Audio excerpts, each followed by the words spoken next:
Y cuéntanos, ¿te gustaría descubrir cuál es uno y quizás el riesgo más importante de las economías alrededor del mundo? Quédate aquí porque te vamos a explicar lo que está pasando con el hiperendeudamiento en la nueva era de las inversiones que nos toca vivir, entenderlo y cómo diseñar estrategias para proteger tu dinero. En el mundo de los inversionistas, el que más sabe sobrevive. Los inversionistas somos seres en constante transformación. Para bien o para mal, tú eliges. Si elegiste ser el mejor, llegaste al lugar indicado. Aquí aprenderás tips de líderes de diferentes manadas que te enseñarán nuevos ángulos y miradas para que te conviertas en una mejor versión de ti. Un Inversapiens con múltiples conocimientos, olfato fino y visión estratégica. Un ser evolucionado que sabe moverse en todos los lugares, empresas y mercados. No peligra su dinero, consigue mejores trabajos y el miedo no lo paraliza. Bienvenidos a Inversapiens. Todos somos inversionistas. Con ustedes, Nicolás, Magner y Carlos Escándar. Hola amigos de Inversapiens, ¿cómo están? Hoy día tenemos un capítulo relacionado con la economía y obviamente con una de las economías más importantes del mundo, que es la norteamericana, porque obviamente podemos ver que sobre todo los mercados de renta variable tienen mucha correlación con esta economía. Como lo hablamos también en el capítulo pasado, el dólar es la moneda de reserva más importante, la mayor cantidad de transacciones son en dólares.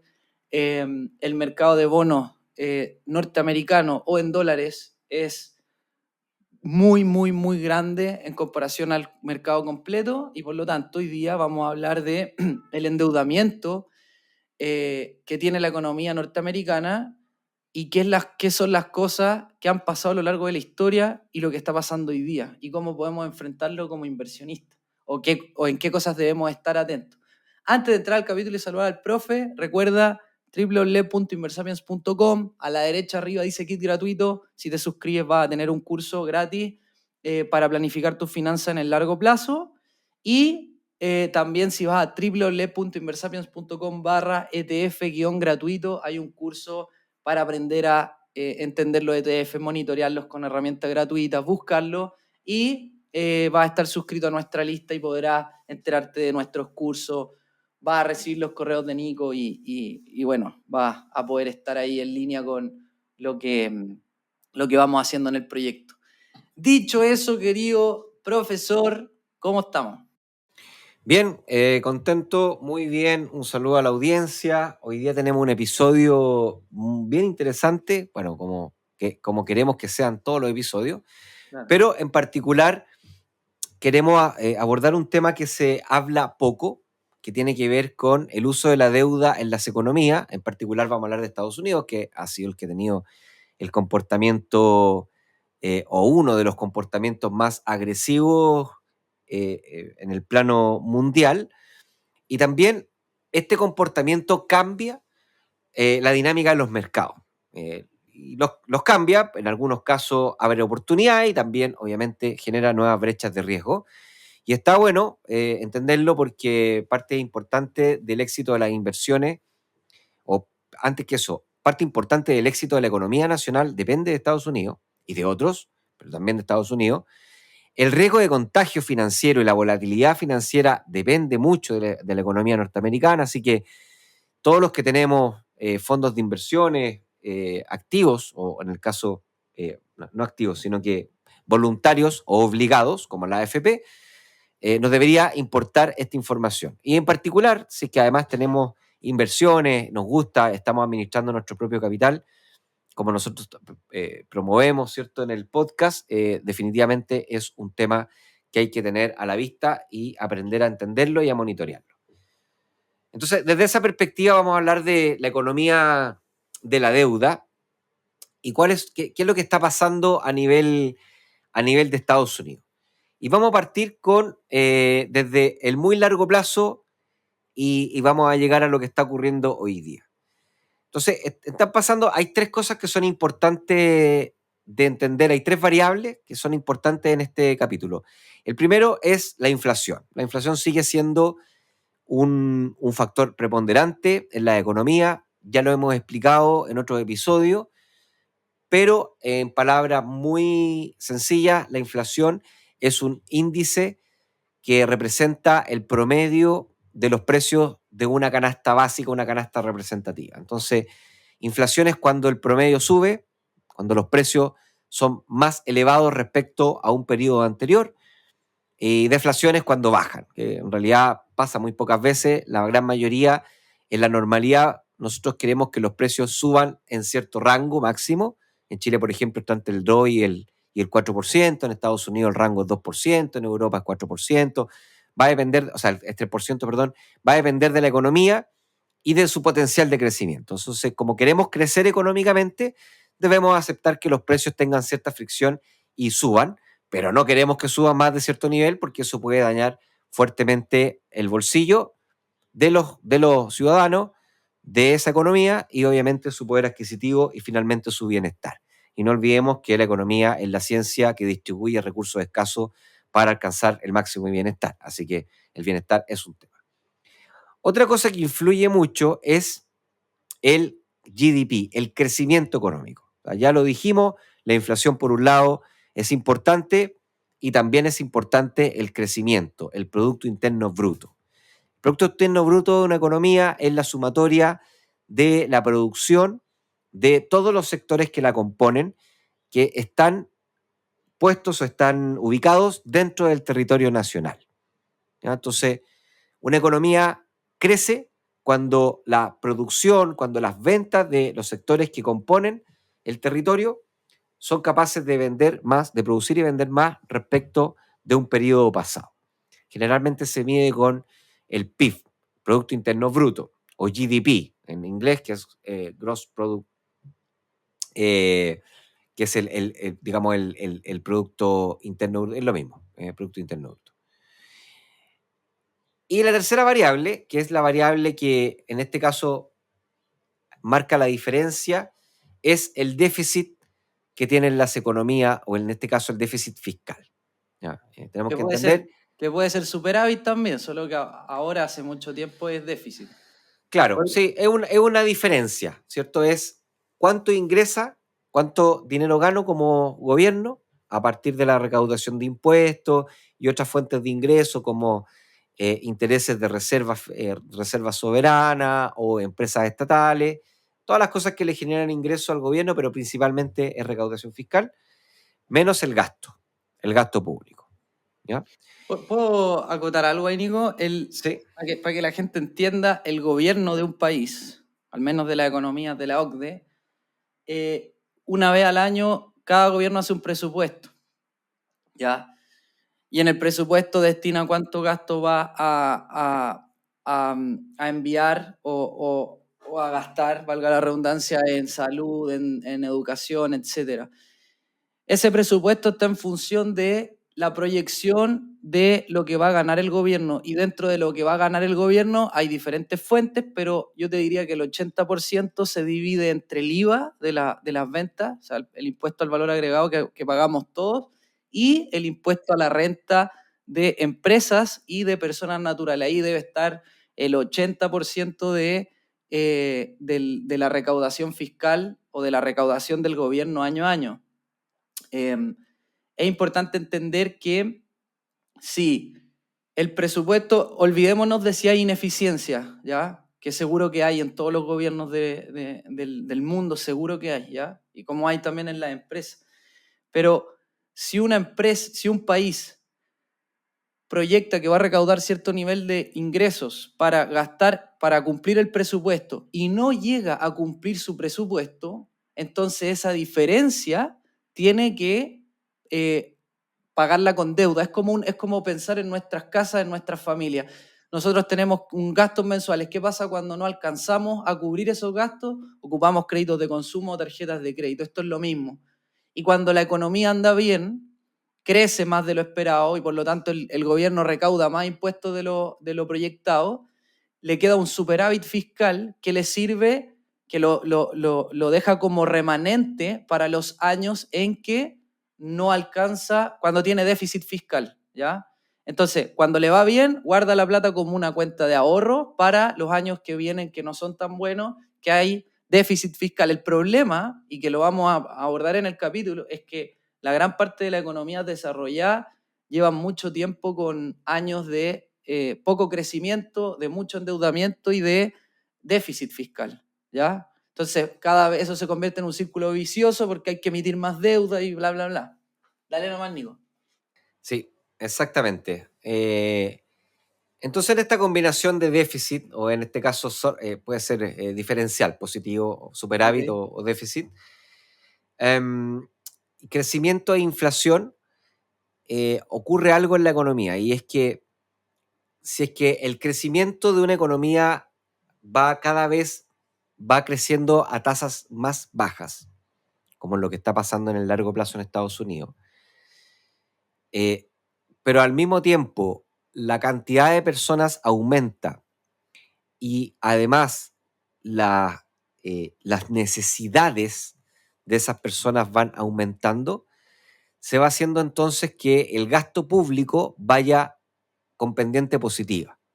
De hecho, si analizamos el gasto público en Estados Unidos, estamos, para ponerlo en contexto, por ejemplo, hubo un aumento importante post-crisis subprime, y llegamos a, déjame, aquí tengo el número para ser más exacto, llegamos a 1.243.000 dólares aproximadamente. O sea, estábamos como en un millón, como en 1.300.000 millones de dólares de gasto, lo cual ¿Un ya billón? era, sí, ¿Ya? 1 millón, o sea, perdón, 1.300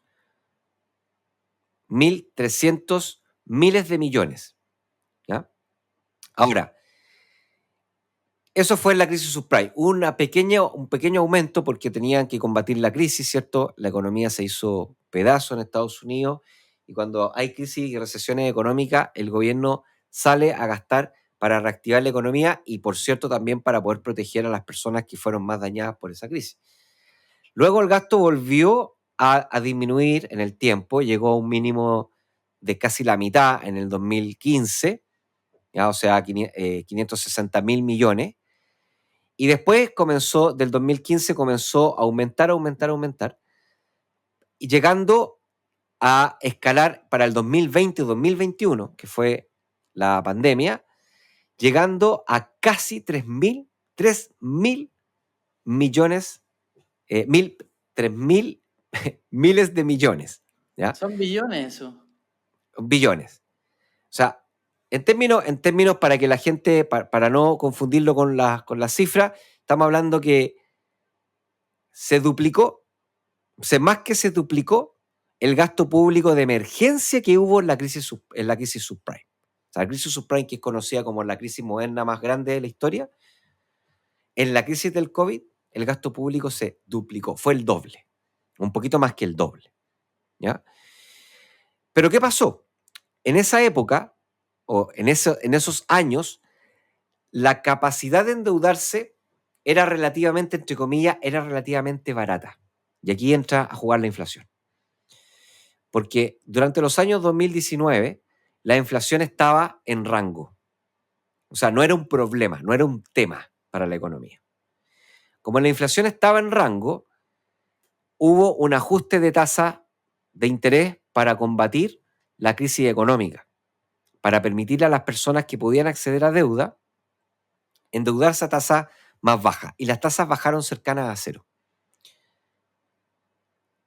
Como las tasas estaban cercanas a cero, entonces es mucho más barato para un gobierno endeudarse para poder promover, para poder financiar este aumento del gasto público.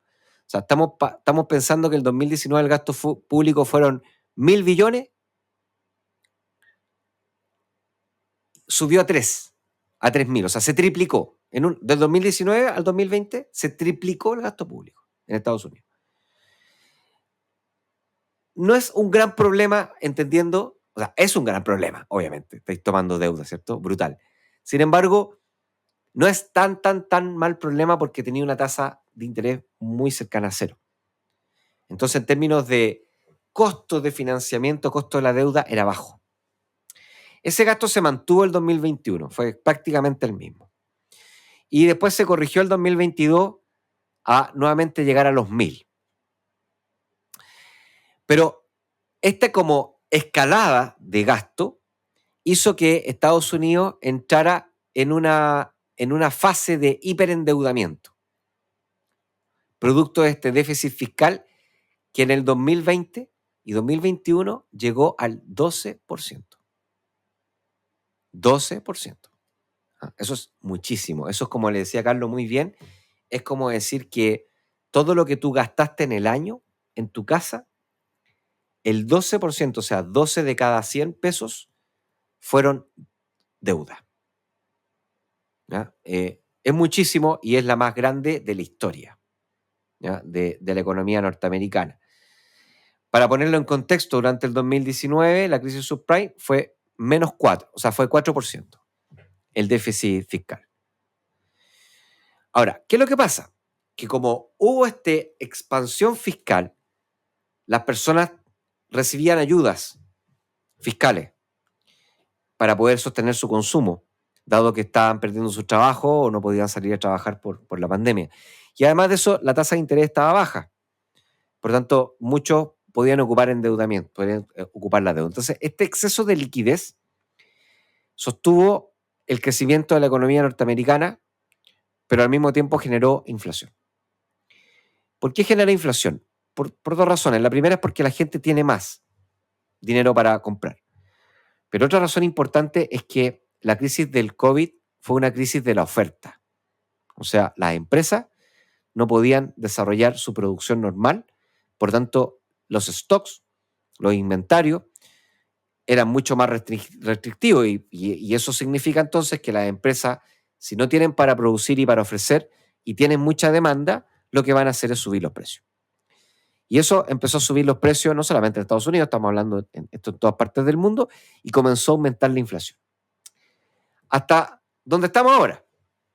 Hasta donde estamos ahora, que es cierto que ya hemos comentado durante todo este año, ¿cierto? Que llegamos a un máximo, empezó a subir la tasa de política monetaria de Estados Unidos, ya no era cero, empezó a aumentar, y hoy día está en un 5.25%.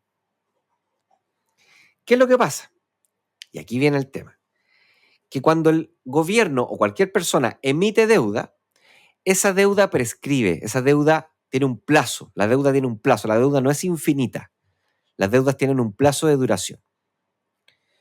Y resulta que toda la deuda que el gobierno ha venido emitiendo para poder financiar este déficit fiscal, que llegó, repito, a niveles de... estoy revisando aquí, se me fue la cifra, a niveles de 12%, en el 2020 comienza a llegar la época de madurez, o sea, se paga la última cuota. Y como es deuda y no tengo un ingreso extra adicional, estoy obligado a reemitir nueva deuda para poder seguir financiando ese déficit que voy dejando cada año acumulado, producto de este aumento en el gasto. Y el tema es que cada día que pasa, el gobierno de los Estados Unidos tiene que reemitir deuda para tapar su déficit fiscal a una tasa que cada vez es mayor. Y eso sí es muy complicado. Y eso es lo que tiene a los expertos preocupados. Porque dice, bueno, ok, ya entiendo. El profe me dice que la tasa de interés tiene que subir porque de esa forma la economía se ralentiza, las personas tienen menos acceso al financiamiento, por lo tanto compran menos.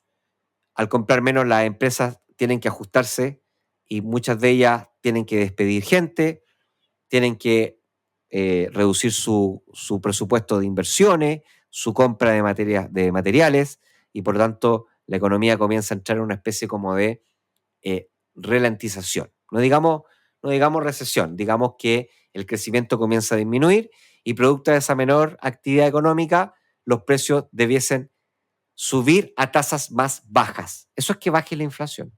No es que bajen los precios, sino que los precios siguen aumentando, pero aumentan a tasas más bajas, hasta llegar a un nivel que sea saludable para la economía. El problema es que nadie habla de que los gobiernos tienen que seguir emitiendo deuda. Y sobre todo los gobiernos que tienen un déficit como el de Estados Unidos, tienen que seguir emitiendo deuda, pero esta vez a tasa más cara. Lo que hace entonces que no solamente se ponga en riesgo el crecimiento económico, sino que además se ponga en riesgo la estabilidad fiscal de Estados Unidos. Sí, se genera un círculo vicioso que parte muchos años atrás.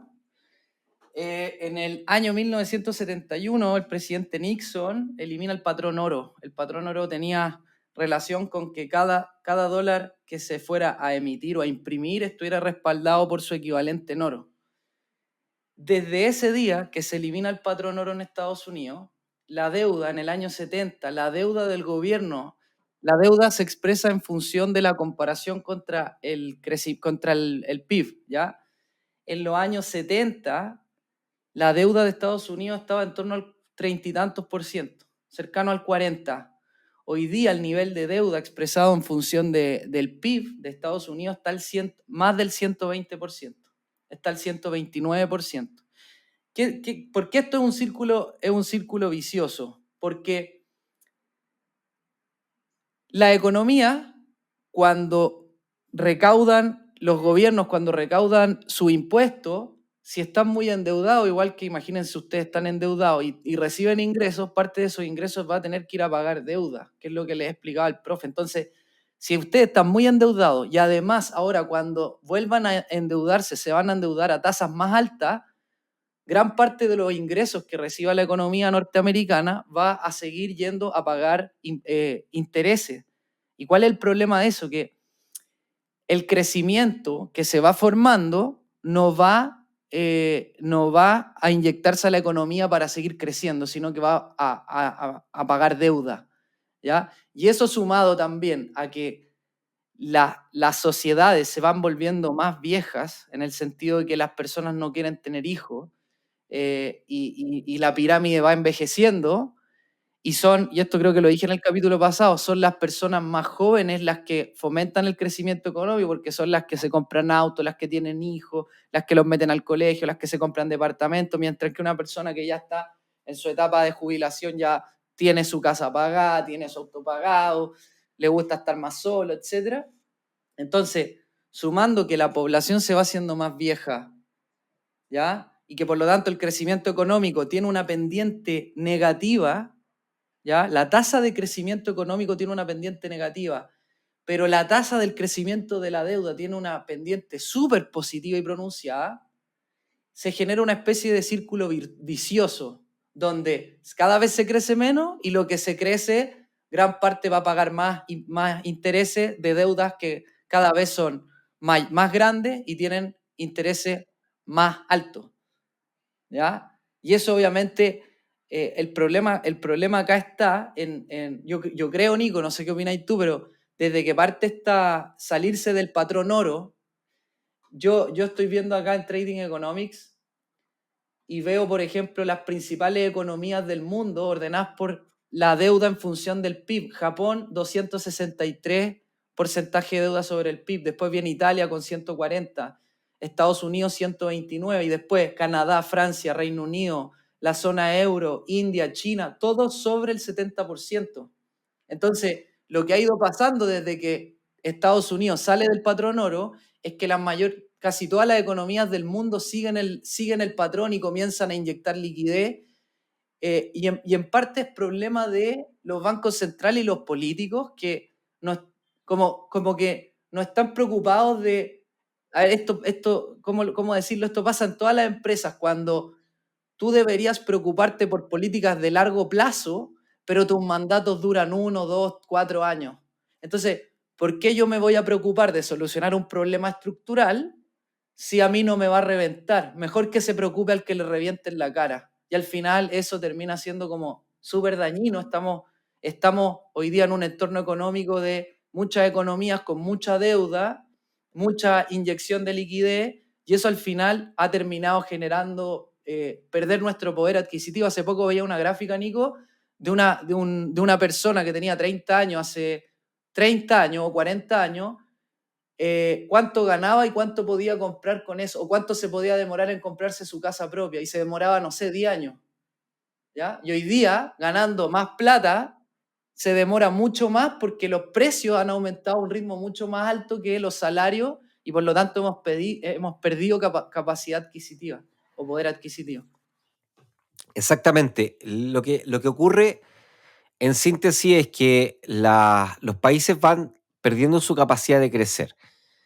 La capacidad de crecer, en la combinatoria, Carlos lo dijo, es su capacidad de innovar, o sea, su capacidad de invención, de inventar nuevas soluciones para los problemas de siempre, y la demografía, o sea, la capacidad de las personas para poder trabajar, para poder vender su tiempo a cambio de dinero.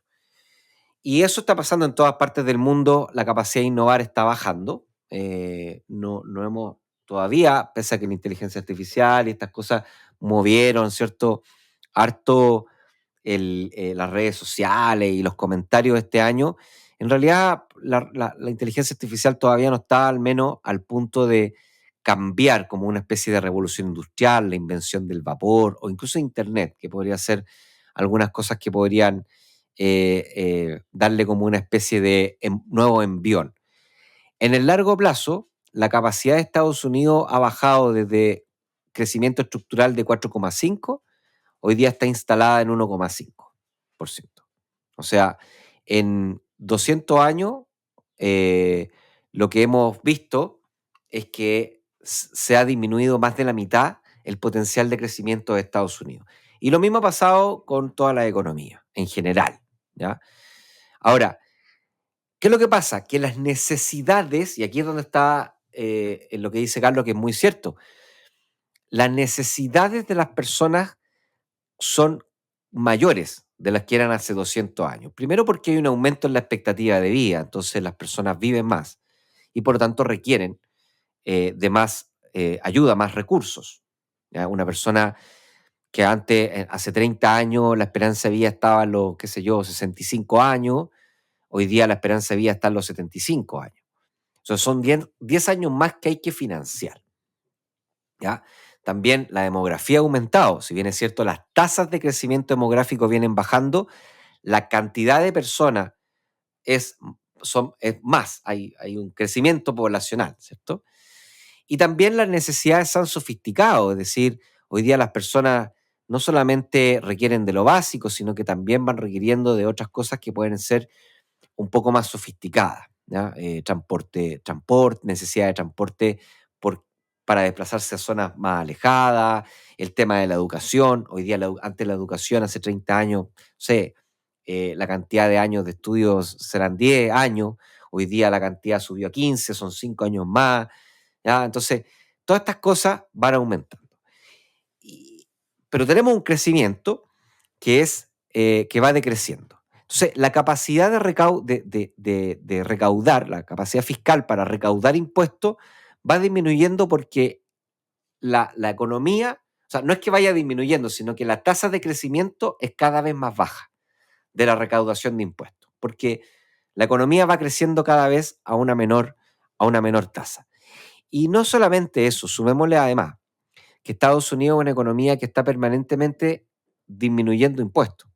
Una de las propuestas que tiene la economía norteamericana en el promedio es intentar disminuir los impuestos a las personas y las empresas. Por lo tanto, no solamente la velocidad de crecimiento de la recaudación de impuestos ha venido disminuyendo porque la economía crece menos, sino que además ha venido disminuyendo porque se recauda menos porque van bajando las tasas de impuestos. Entonces, todo eso, sumado con una necesidad creciente de dinero, porque hay que financiar más cosas, ya lo explicamos, empieza a generar esta especie de déficit. Que como bien dice Carlos, nadie se preocupa porque decimos, bueno, yo si es necesario, voy a gastar más porque tengo posibilidad de endeudarme y ya el que venga tendrá que ver qué es lo que hace. Y eso ha hecho que la velocidad de aumento de la deuda ha sido en forma exponencial. Repito, exponencial desde los años 80. Desde los años 80 que Estados Unidos viene mostrando un endeudamiento de crecimiento exponencial, con algunos ajustes, después de la crisis subprime. O sea, se van haciendo algunos ajustes, pero en realidad ha venido aumentando de forma exponencial. ¿Y qué es lo que entonces inventaron? Dijeron, bueno, ¿cuál es la variable que afecta a este endeudamiento? Es el costo de la deuda, la tasa de interés. Entonces, lo más nocivo, a mi juicio, es que no solamente estamos en economías que están históricamente súper endeudadas, sino que ahora somos economías que dependemos de tasas de intereses que están muy, muy bajas, es decir, por el suelo. Porque si aumenta la tasa de interés, lo que empieza a pasar es que no solamente tiene un efecto en la deuda que se va a emitir ahora, sino que tiene un efecto sobre la deuda que se emitió antes, que se tiene que reemitir. Y eso hace entonces que la carga fiscal aumente de forma explosiva, haciendo que incluso, y a mi juicio creo, capturando un poco la decisión independiente que debiese tomar la Fed, porque la Fed está mandatada, ¿cierto?, para tomar la decisión independiente de poner una tasa que controle la inflación. Pero por otro lado tiene una Casa Blanca desesperada porque el costo de la deuda, la carga fiscal de mantener ese endeudamiento depende directamente de la decisión de política monetaria de la Fed. Entonces, eso hace que la Fed amenace y diga, yo voy a mantener el aumento de tasa todo lo necesario hasta que la inflación llegue al rango meta, cuando en realidad el mercado empieza a mirar y a sospechar y dice, sí, bueno, está bien la amenaza, pero ¿hasta dónde es tan cierta la amenaza? Porque finalmente si tú mantienes demasiado tiempo la tasa a este nivel o si sigues aumentándola, no solamente vas a dañar a la economía, sino que vas a poner en quiebra al gobierno. Y eso ya es más difícil de tragarse, Carlos. Mira, yo acá estaba viendo en relación a lo mismo que más o menos de que cada dólar que se recauda de impuestos, el 88% va a gastos no productivos, es decir, que no generan más crecimiento. Entonces, nuevamente, sigue este círculo vicioso que es, no crezco lo que debería crecer. Y dentro de lo que recaudo, gran parte va a gasto que no me ayuda a crecer.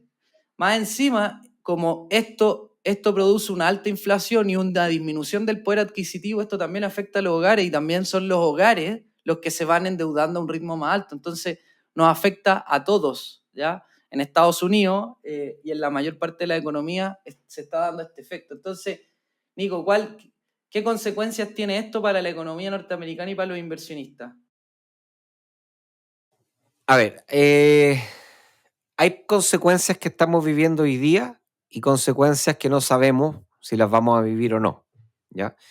Vamos a partir por las que conocemos. La primera gran consecuencia es que el riesgo en nuestras inversiones aumenta, porque cuando yo invierto en una acción, o sea, compro una acción o compro un ETF, que es un portafolio de acciones, ese riesgo se compone de muchas cosas, pero una de las cosas que son muy importantes es de la deuda, del endeudamiento. Entonces, evidentemente, una economía más endeudada aloja a empresas que al mismo tiempo están más endeudadas.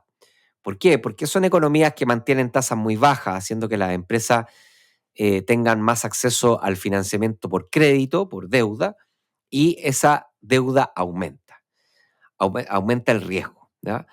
Esto en clase lo discutimos, se llama grado de apalancamiento financiero. Aquí es un tema técnico, pero yo creo que vale la pena discutirlo y explicarlo, pero con ejemplos bien, bien sencillos, ¿ya? O sea, imaginémonos una economía muy, muy, muy básica que tiene dos empresas que venden computadores. Imaginemos que estas empresas venden exactamente el mismo computador, ¿ya? Y venden exactamente el mismo precio, el computador. Y que tienen exactamente la misma estructura de costo fijo y costo variable. O sea, por cada 100 dólares de costo, $80 son costo fijo y 20 son costo variable, digámoslo así. Costo variable es la cantidad de cómo aumenta es el costo que aumenta, perdón, cuando aumenta tu ingreso. Costo fijo es lo que tienes que pagar todos los meses. ¿Ya? O sea, imaginémoslo para una persona, costo fijo sería el arriendo de su departamento, costo variable sería el transporte. Si él sale más veces a trabajar, va a tener que pagar más en transporte. ¿Ya? Sería variable. Bueno, las empresas entonces son idénticas. La única diferencia es que una empresa está endeudada y la otra no. O sea, la primera empresa está endeudada, por lo tanto tiene que pagar un interés anual o un interés mensual, digamos, de $10. O sea, independiente de lo que venda y cuánto venda, tiene que pagar $10 producto de la deuda. Y la otra no está endeudada, entonces su gasto financiero es cero. ¿Cómo se aprecia el riesgo? Bueno, imaginémonos que ambas están vendiendo 1.000 computadores al mes. Entonces están súper tranquilas porque tienen margen suficiente. Supongamos que marginan $1.000 de margen y tienen que sacar $10 de esos 1.000 para ir al banco a pagar su deuda. Entonces está tranquila, está relajada.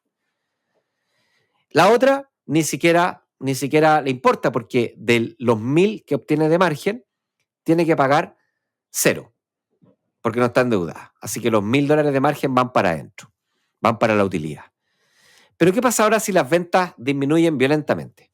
Imaginémonos que hay una crisis, que la gente no puede salir o que se inventa algo mucho mejor que un computador y las ventas se van a cero. O no digamos a cero, sino que bajan tanto que el margen, o sea, la ganancia del mes después de cubrir todos los costos es de 20 para ambas empresas. Ambas empresas van a estar tristes porque van a pasar de tener márgenes mensuales de 1.000 a 20. Pero la primera empresa no solamente va a estar triste, sino que va a estar muy nerviosa, porque de esos 20 va a tener que sacar la mitad para ir a pagar su deuda. Y solamente la mitad de esa recaudación, de esa utilidad, va a ir a acumularse a la utilidad de los accionistas. En cambio, la otra va a estar triste, pero no va a estar preocupada porque del 100% de lo que logró ganar, que aunque es poco o menos de lo que ganaba antes, va a ir el 100% a la utilidad de los accionistas. O sea, con esa historia podemos comprender que los accionistas de la primera empresa no van a estar para nada contentos y conformes, porque van a decir, las ventas vienen bajando, los márgenes vienen bajando y resulta que tenemos un nivel de deuda que está poniendo en peligro las utilidades de esta empresa. En cambio, los de la otra dice, no estamos contentos porque los márgenes vienen bajando, las utilidades vienen bajando, pero no tenemos deuda que amenace la sobrevida de la empresa. Eso hace entonces que los inversionistas de la primera empresa estén más sensibles a vender, o sea, estén más dispuestos a vender si es que alguien viene a ofrecerles algún precio atractivo, haciendo entonces que la venta de esas acciones sea, entre comillas, más probable, haciendo entonces que el precio de la acción sea más volátil, o sea, que tenga días buenos y días malos, más extremos que la primera. Y de esa forma entonces podemos entender que cuando hay más deuda, el precio de los activos financieros aumenta su volatilidad, aumenta su riesgo. Entonces tenemos que entender que en mercados que están más endeudados, que tienen empresas más endeudadas, probablemente vamos a tener mayor volatilidad en nuestras inversiones. Ergo, la primera consecuencia es que tenemos que aceptar que el mercado de renta variable, sobre todo el americano, va a tener siempre más volatilidad para bien o para mal, producto de esta sobredeuda. Eso por un lado, ¿ya? La otra gran consecuencia es la rentabilidad de la renta fija. Porque cuando la economía está muy endeudada, tienen muchos incentivos a mantener las tasas de política monetaria relativamente bajas. Y al estar con la política monetaria relativamente baja, la rentabilidad de la renta fija también es baja, porque la rentabilidad de la renta fija está alineada con la tasa política monetaria del país en donde se emiten. Y entonces eso hace que este producto, que tiene muchas ventajas para un inversionista, que se llama renta fija, tenga menos capacidad de rentar y por lo tanto entregue menor beneficio de rentabilidad a los inversionistas. haciendo que sea más difícil que el inversionista pueda tener un portafolio que al menos proteja su dinero de la inflación, lo proteja de la pérdida de poder adquisitivo de mediano y largo plazo. Yo creo que esas son como las dos grandes consecuencias, Carlos, de esta sobredeuda. Sí, ahí es importante lo que dijiste porque es como un riesgo estructural de pensar que los retornos pueden ser más bajos a nivel estructural promedio en el largo plazo, dado que el emitir mucha deuda, piénsenlo nuevamente en el ejemplo de una casa, el emitir deuda para, por ejemplo, irnos de viaje, el emitir deuda para comprarnos un auto, etcétera, es traer beneficio del futuro a hoy, ¿cierto? Entonces, en algún momento del futuro no vamos a poder, entre comillas, disfrutar porque ya trajimos ese beneficio al presente. Y un poco lo que están haciendo es la economía es eso, es endeudarse para poder salir de 1000 problemas. O sea, si uno ve las crisis económicas, financieras que han habido en los últimos 30 años, en todas la Reserva Federal y el gobierno decidieron solucionarlo con deuda, con más inyección de liquidez, con más emisión de dinero. Entonces, el nivel de endeudamiento es tan alto que al final lo que pasa es que se sacrifica crecimiento económico, se sacrifica que hay que tener las tasas muy bajas y eso afecta al crecimiento de las empresas, etc. Y lamentablemente también van produciendo una inflación que nos termina haciendo perder poder adquisitivo. ¿Qué puede cambiar esto? O sea, porque claro, si mantenemos todos constantes, pareciera ser lo más probable que eso pase. Pero ¿qué cosas podrían pasar para que las economías crezcan igual de manera fuerte? Yo creo que al final ahí entra muy fuerte el tema de las tecnologías, la inteligencia artificial y que sea la tecnología la que permita conectar, globalizar más y hacer que podamos crecer más, generar mejores empleos y cosas de ese estilo, porque por otro lado no se ven muchas soluciones, al menos en mi opinión. La demografía está envejeciendo en las diferentes economías, los niveles de endeudamiento van creciendo, el nivel de crecimiento la tasa de crecimiento la velocidad va bajando. Entonces, sí, tú mencionaste dos, o sea, está ok, yo te hablé de dos consecuencias que estamos viviendo hoy día, ya que es más volatilidad y menos rentabilidad en las libres de riesgo, en los activos libres de riesgo, en la renta fija. Pero hay una gran consecuencia en el futuro que no sabemos, ya no sabemos si la vamos a vivir o no, la vamos a pagar o no, que es que, claro, efectivamente entremos en una crisis económica de proporciones, en donde esta burbuja de deuda explote. Y la hemos visto, hay países que han entrado en default, Argentina, Grecia, son ejemplos en donde los gobiernos simplemente se declaran incapacitados de pagar la deuda y bueno, que, que vengan a buscar lo que puedan encontrar nomás. Y eso, obviamente, para estos países ya es una tremenda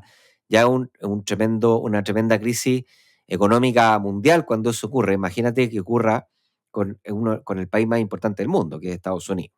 ¿Ya? Así que, obviamente, no alarmar ni nada, pero tenemos que entender de que las cosas, el horno está para panes en este caso. O sea, las cosas se han hecho históricamente de esta forma, un círculo vicioso que depende de generar cada vez más deuda para poder mantener una estabilidad que el crecimiento económico no es capaz de mantener. ¿Ya? Ahora, ¿qué podemos hacer con esto? ¿Ya? La pregunta creo que interesante ahora es decir, bueno, con todo esto que me dicen, ¿qué es lo que debería hacer un inversionista serio para poder vivir en esta década de hiperendeudamiento que estamos viviendo? Yo tengo 4 ideas. ¿Ya? Ahí las voy mencionando y ahí, Carlos, tú me vas complementando. Si se te ocurre alguna adicional, la vamos analizando. Y tiene orden, tiene un orden lógico para mí. ¿Ya? Lo primero que deberíamos hacer, y esto hay que hacerlo apenas estamos escuchando este episodio, después de escucharlo, es hacernos la pregunta de cómo poder seguir optimizando mi gasto. Cuando una economía está súper endeudada o hiperendeudada, las personas que pueden y son capaces de controlar su gasto tienen siempre ventajas con respecto a las que no. ¿Ya? Y nos guste o no nos guste, vivimos en sociedad, entonces acá es verdad que hay que siempre pelear contra tu propia versión y todas estas cosas, yo estoy con eso. Sin embargo, cuando hay un riesgo, esto es como la historia del oso. O sea, es como el que se levanta, tiene su compañero, se levanta y se pone a hacer flexiones y sentadillas, mientras el otro lo mira y le dice, pero ¿para qué haces tantas flexiones y tantas sentadillas? Y le dice, bueno, porque en cualquier minuto puede aparecer un oso y hay que salir arrancando, y para eso tenéis que tener estado físico y además tenéis que tener piernas para correr fuerte. Y el otro le dice, pero ¿y para qué entrenáis si el oso va a correr más rápido que tú igual? Y el otro le dice, bueno, si es que yo no estoy compitiendo contra el oso, yo quiero correr más rápido que tú, porque, porque en el fondo el oso va a agarrar primero al que está mal entrenado. Entonces, una crisis económica siempre va a pillar bien o no bien. A todos nos pilla mal, pero menos mal al que es capaz de tener los gastos controlados. ¿Ya? Y para controlar gastos, no solamente se requieren cosas técnicas como un presupuesto y un control de gasto, sino que además lo más importante se requiere una buena relación con el dinero. Esto es como la comida. O sea, no vale nada que tú tengáis la dieta pegada en el refrigerador, que sería como tu presupuesto, o que tengáis una aplicación donde anotís todas las cosas que comís, que sería como tu control de gasto. Lo importante es que tú entiendas que la comida es algo necesario para vivir, pero no puedes relacionar tu alimentación porque tienes un periodo de estrés, comes más, o porque tienes un periodo, tienes ansiedad, comes más, o porque estás con una pena, comes más, o porque quieres conversar con amigos. Todo gira en torno a la comida, o sea, tienes una mala relación con la comida. Lo mismo pasa con el dinero. Hay que tener una buena relación con el dinero, entender que el dinero es un recurso más, igual que otros, que te permite vivir una vida más cómoda y tener un presupuesto y un control de gasto. Así que yo te diría, Carlos, que lo primero que tenemos que hacer de forma inmediata, entender que estamos viviendo en la era de la humanidad en donde se ha emitido más deuda en la historia de la humanidad. Por lo tanto, controlar mis gastos es crucial. Carlos. Nico, yo quería agregar algo a eso, porque es clave lo que tú decís. ¿Por qué estamos hablando de esto ahora? Porque yo me acuerdo hace 4 años cuando hablábamos de la inflación, decíamos, no, es que se va a mantener en el rango meta porque los bancos centrales es la principal función que cumplen, controlar la inflación con las tasas de interés. Claro, pero es que desde que vino el coronavirus y se demoraron mucho en subir las tasas, a Estados Unidos y a la gran parte de los países, la zona euro, por ejemplo, les está costando mucho controlar la inflación y volverla al rango meta. ¿Ya? Entonces, no es tan fácil cuando la inflación se te escapa volverla a traer a un rango de crecimiento normal. Entonces, siempre en los últimos 50 años ha sido malo que haya más endeudamiento, pero aún así la inflación se ha mantenido más o menos en un rango lineal, igual que la deuda, pero en los últimos años, si uno ve la deuda en los últimos 2, 3 años tomó una curva exponencial, empezó a crecer mucho más fuerte, igual que la inflación. Entonces, si a los gobiernos les cuesta controlar esto, sobre todo a Estados Unidos, que al final repercute en todos los países del mundo, va a tener un efecto en nuestro poder adquisitivo, va a tener un efecto en el crecimiento de la economía mundial.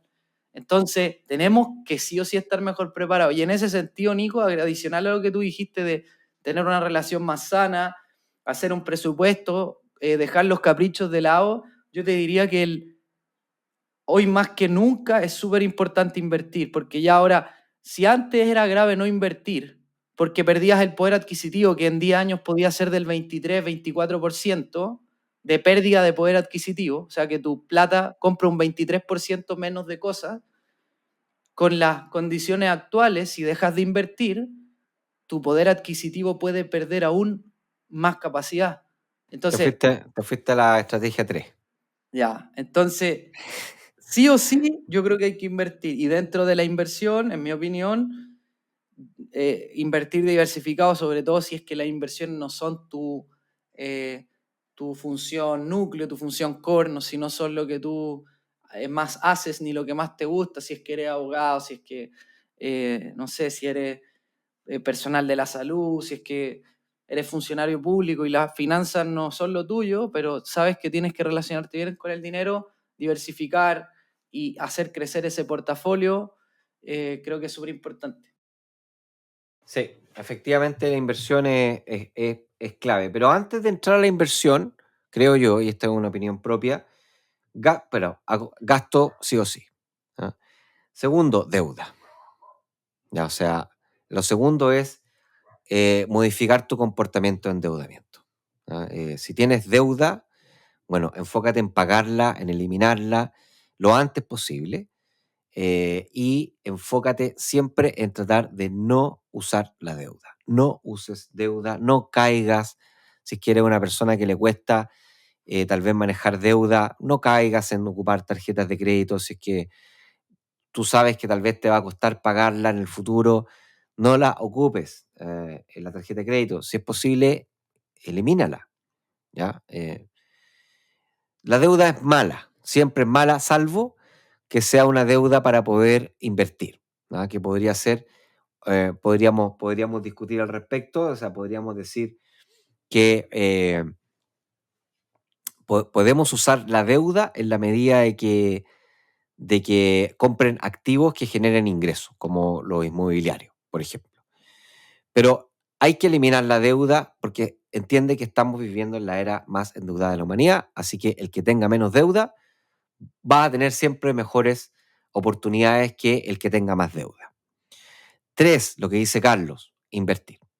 Ya, o sea, ya que controlaste los gastos y que tienes el endeudamiento controlado, tienes que también enfocarte en acumular dinero, ponerlo a trabajar para que ese dinero no pierda capacidad adquisitiva y ojalá gane más dinero por ti, independiente de tu tiempo.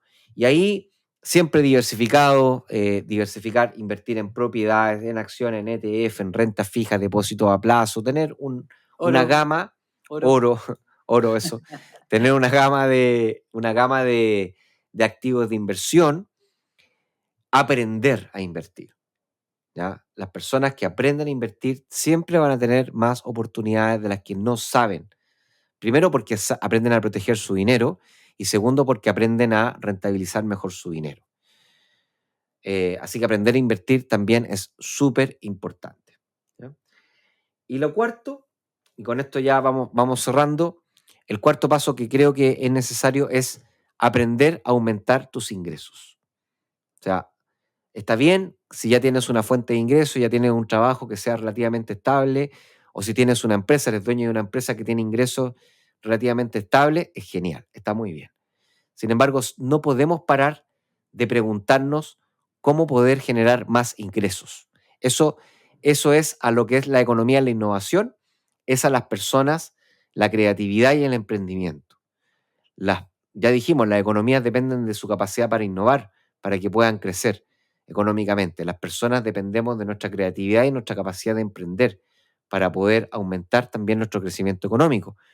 Entonces, hoy día pregúntate, ya sea cómo lograr lo mismo utilizando menos tiempo y así tener más tiempo libre para hacer otras cosas, o lisillanamente cómo mantener mi fuente de ingreso y crear una segunda fuente de ingreso extra que obviamente no ponga en riesgo mi felicidad, mi estándar de vida, mi satisfacción, pero que al mismo tiempo me genere más ingresos. Que siempre una persona que genera más ingresos va a tener más oportunidades en esta economía súper endeudada que la que no.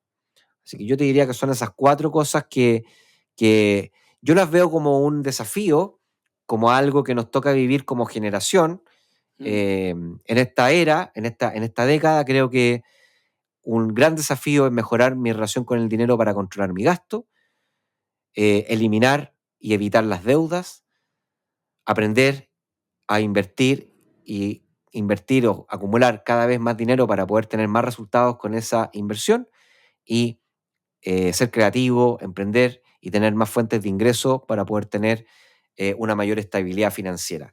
El que logre dominar esos 4 campos, va a tener una década con o sin crisis económica, va a tener una década sin duda con mucha satisfacción y con tranquilidad y con tiempo para poder disfrutar en lo que quiere y también con los que quiere. Carlos. Sí, es muy importante lo que decís tú porque, a ver, si a tu abuelo o a tus papás, y hablo en Chile o en Estados Unidos, sobre todo en Estados Unidos, en Chile hubo una época bien, bien oscura, pero en Estados Unidos, si tú crecías en los 70, en los 80, probablemente te tocó un apogeo súper bacán, ¿ya? Entonces, de repente no podemos elegir el contexto, no podemos elegir dónde nacemos. Y muchas veces y tampoco podemos, nuestro poder de decisión es un voto en un gobierno, por ejemplo. Entonces tampoco tenemos mucho poder de acción y a veces las personas que un poco dominan el juego van a tomar decisiones que muchas veces no van a ser acorde a aumentar el beneficio de la sociedad o el crecimiento económico. Entonces, creo que tenemos que estar preparados y no depender de lo que hagan o dejen de hacer bancos centrales, gobiernos, lo que sea, porque en los últimos 2 años lo hemos visto cómo se han equivocado y cómo lo hemos pagado todos con la inflación.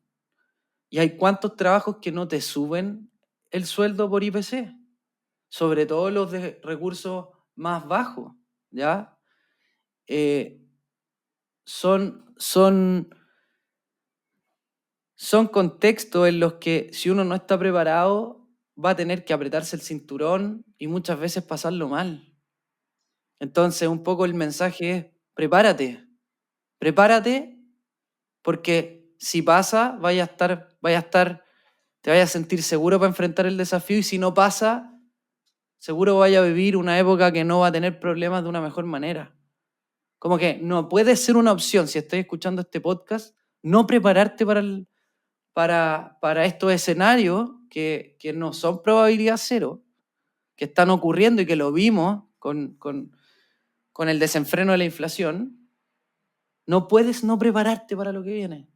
Y prepararte para lo que viene es formarte, mejorar tu relación con el dinero, como decía el profe, invertir y tratar de generar ingresos extra, que muchas veces no dependan de tu empleo como dependiente, porque si viene un problema en la economía y hay despido, tú vas a estar bien preparado. Exactamente, así que eso es a tomarse en serio, pero al mismo tiempo disfrutar. El desafío, cada generación tiene sus propios desafíos. Este creo que es el nuestro, así que acá vamos a estar cada semana grabando, entregando contenido, material para ayudarte con este desafío. Así que Vamos, que te vaya que te vaya muy bien, una linda semana y nos vemos en otro episodio más la próxima semana de este tu podcast de inversiones llamado Inversapiens. Chao.